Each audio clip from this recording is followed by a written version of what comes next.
সূর্যকুমারকে out করেই Klaasen ও রাবাদাদের এ কেমন celebration.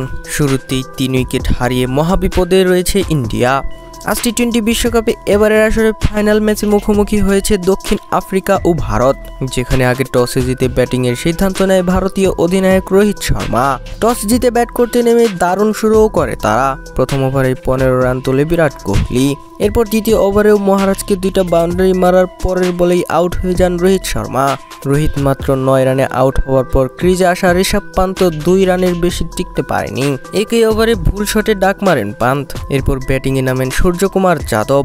পঞ্চম ওভারে বোলিংয়ে আসেন রাবাদা, যেখানে কাগিসোর রাবাদার করা তৃতীয় বলে সজোরে লেগ সাইডে মারেন সূর্যকুমার যাদব। কিন্তু বাউন্ডারি লাইনের ক্লাসেন দুর্দান্ত একটি ক্যাচ লোফে নেন, আর ক্যাচ ধরে হাস্যকর এক সেলিব্রেশনে মাতেন হেনরিক ক্লাসেন।